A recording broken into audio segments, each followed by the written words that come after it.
This video is sponsored by Wale Street, a new decentralized token swap protocol running on Ethereum.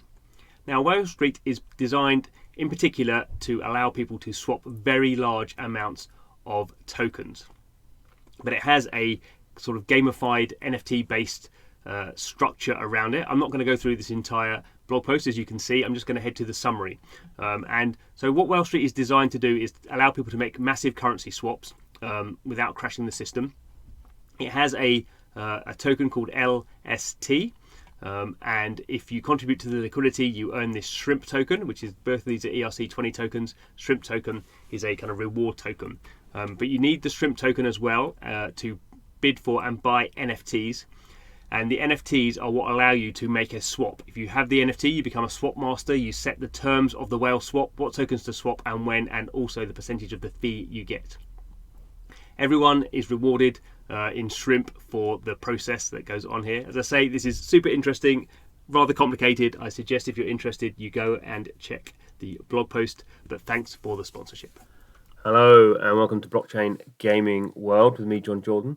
So I'm still messing around with the Street Fighter collectibles on the Wax blockchain. So I did an initial video yesterday about opening a pack of 60 cards and starting to do some of the kind of crafting mechanics. And I've been continuing to do that and starting to get a bit more of a feel with what's going on with the Street Fighter. So we can see here, this is I'm interfacing via the Atomic Assets interface, which is actually a marketplace, really the best marketplace on Wax. Covers everything on the Wax blockchain. This is my account, and I've selected my the Capcom Street Fighter collection. So we can see here, at the moment I've got 49 NFTs. So when I opened, I bought a $50 pack which had 60 assets in. So I've been kind of burning some of the cards to get better cards, and I've bought a few cards and I've sold a card. So anyway, I'm down from 60 to 49.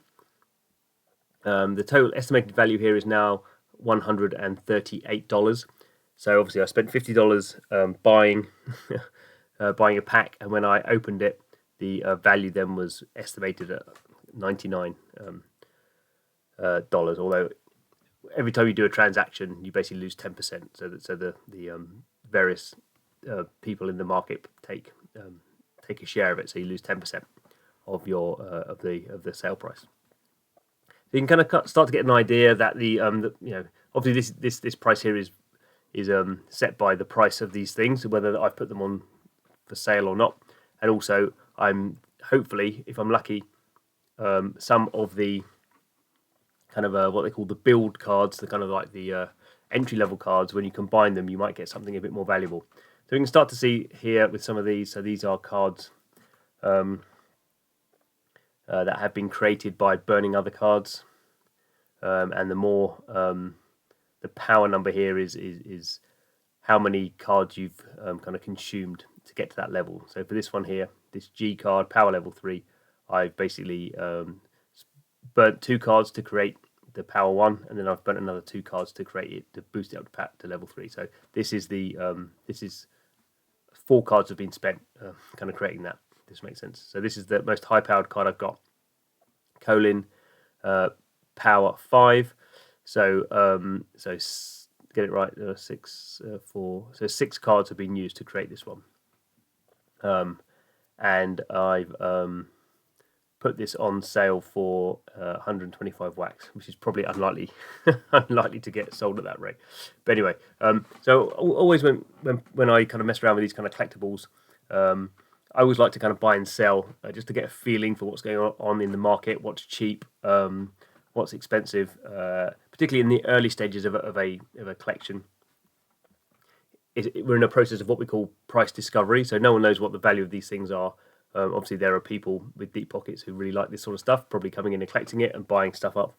And there are people, obviously, who've just bought packs like me, kind of trying to sell stuff off just to make a quick profit. And there are other people who are just not doing anything because they think that's the best long-term strategy. And it probably is. Obviously, this is not investment advice. If you bought a bunch of packs, it's probably sensible maybe to keep some packs back unopened, and you can sell unopened packs. We can have a look at that on the marketplace, and as packs are used up, then unopened ones become sort of more valuable. But there is, I enjoy opening packs. I think if you've bought some packs, it makes sense to open some, rather, unless you're, if you're very profit focused, then obviously maybe you don't care what's in the cards. You just think this is a way of making money. I guess in the long term, the only way this is going to make money is if new versions of these come out and there's some reason to collect them. So that's unclear at the moment. I guess we can all have our opinion on that, but I don't know. So this card here, actually, let's talk a bit about this one. So this one here is interesting. So this is a class card, and you create a class card every time you level up one of the other cards to power 5. So when you create a power 5 card, you also generate one of these cards, which is a card with all of the characters on. These are pretty cheap, to be honest.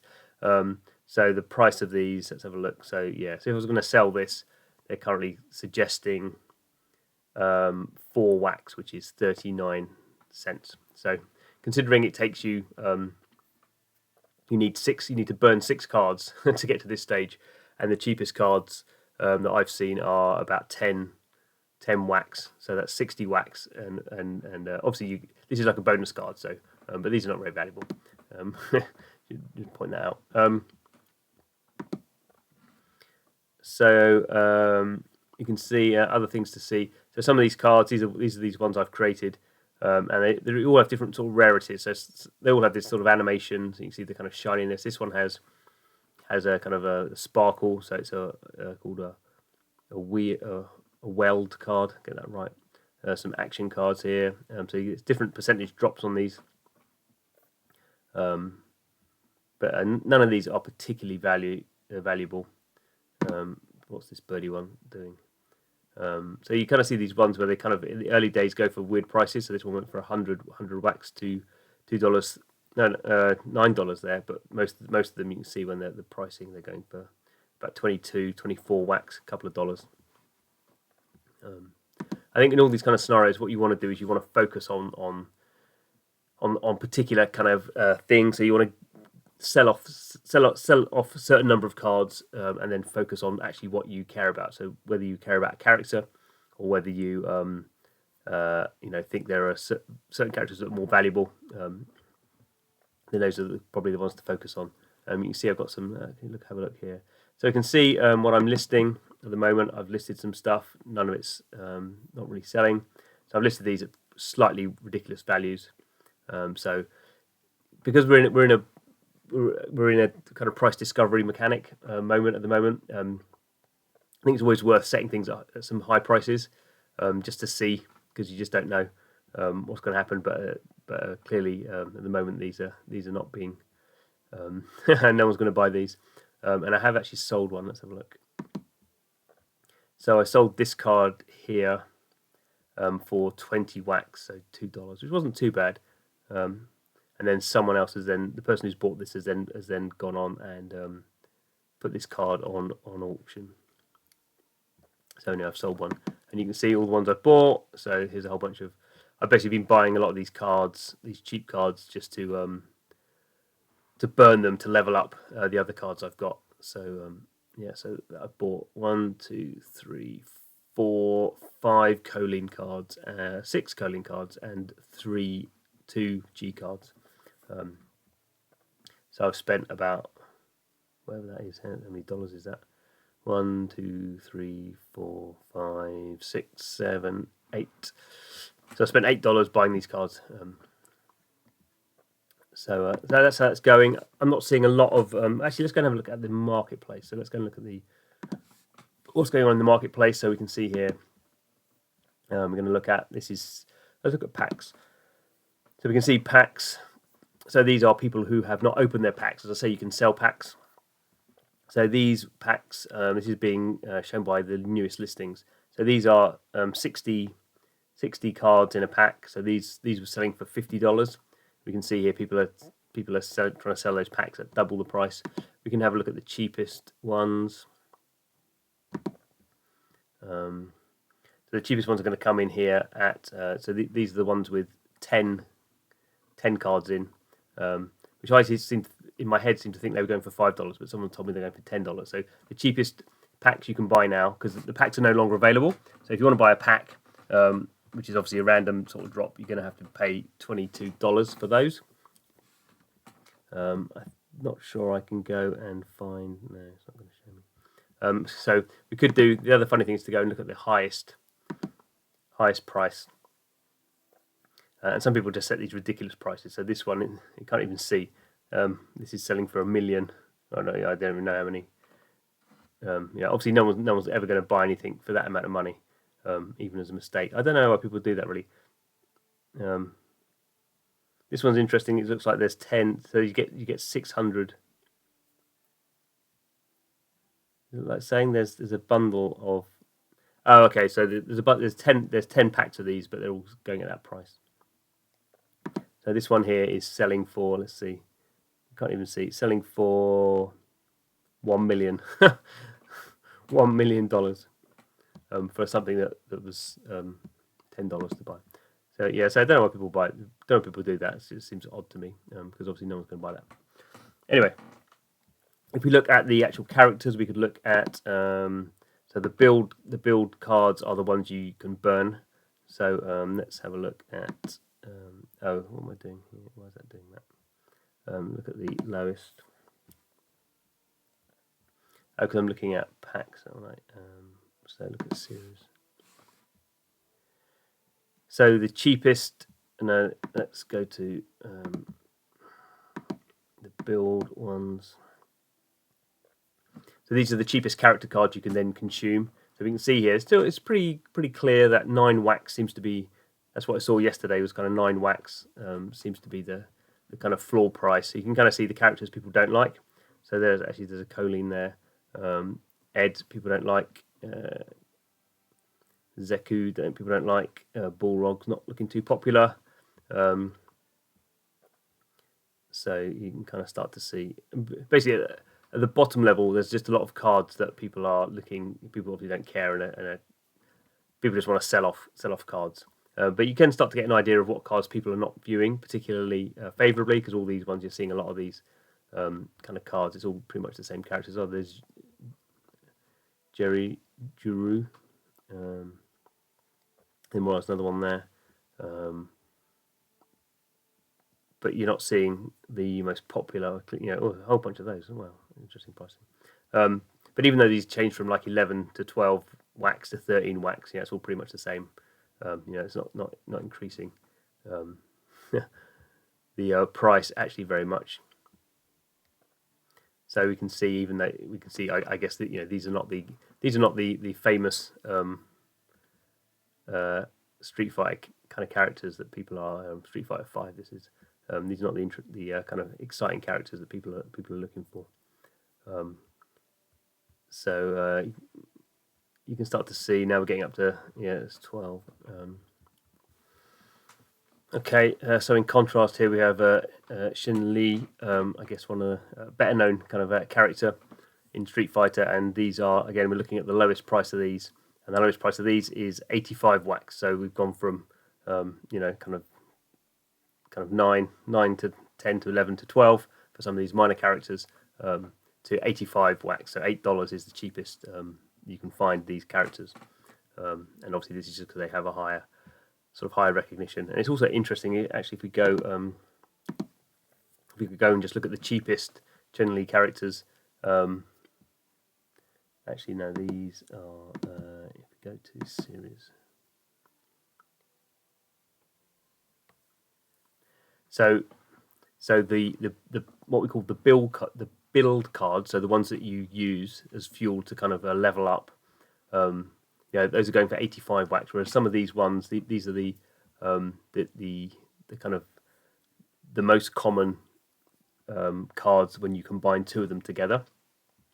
Those are only going for 6 wax. So those are more than 10 times cheaper than these kind of these kind of build cards which you would use and have to use up in the hope of getting something more valuable than these ones. So we can kind of start to get an idea about the dynamic and about how the market is kind of pricing different outcomes. And I guess with collectibles, it's a bit different because there is no functionality for these. So it's just people might want to. Even actually in this, there's no real kind of collection mechanic. There's no way of if you collected one of every kind of a Chun-Li characters, you would unlock something. There's not even any collection mechanic that you would just get a tick box or anything like that. So it's kind of weird from that point of view. Let's have a look at the. So this is the if you do. So here you get the build cards, which you then combine, and you're either going to get a base, a foil, a battle, a wield, an action, or a collectible. So these are the sort of the drops that you get. So if you look at the price of the legendary, so when you combine two cards together, you get a 1% chance. So probabilistically, you'd need to combine 200 cards together to get one of these. Let's see what these are going for. So these are going for 1,000. Oh, and these are also power 5. So this is someone's been lucky enough as a 1% chance to get one of these, and then they've combined it again with another 4 cards to get to this, and these are going for $1,200. So it's kind of interesting. We're starting to you kind of start to see what's going on. Let's have a look at what the cheapest character is at that level. And there we go. Okay, so even a Karen one. Probably at the moment there's not. I wonder how many there are actually. Does it tell us? Doesn't really tell us. So even if you lucked out to get the 1% chance to get one of these are worth $400. So again, we're starting to understand a bit more about kind of pricing mechanics here, about which characters are valued. And it's interesting that these are not necessarily the characters that are cheapest to actually buy in terms of the build cards. So these are different.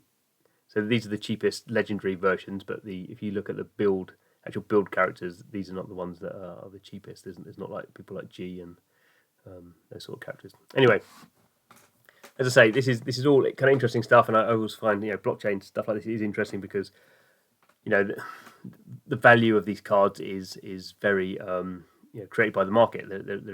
There's sort of some ideas of things like kind of mint numbers and lots of psychological stuff that people use to create value. But this is very much done by the market, and particularly with things like which characters are most valuable. When there's the same probability for any of these things to be created, I find kind of interesting. So anyway, early days for Street Fighter Capcom, and it's also interesting. It says here, this is Series 1, so at some point there'll probably be Series 2. You can see here this promo one. These are cards they've just given away, so these are super cheap. No one really. These are just like promo cards. I don't really know why anyone would want to collect any of these at all. But as you can see, the pricing of these is obviously massively low compared to the because you got them for free. So why would anyone pay for them? And that's the kind of stuff that's interesting. How people build pricing around these sort of things. Anyway, enough on this subject. Thanks for watching the video. Please subscribe to the channel if you like this sort of stuff, and see you again soon.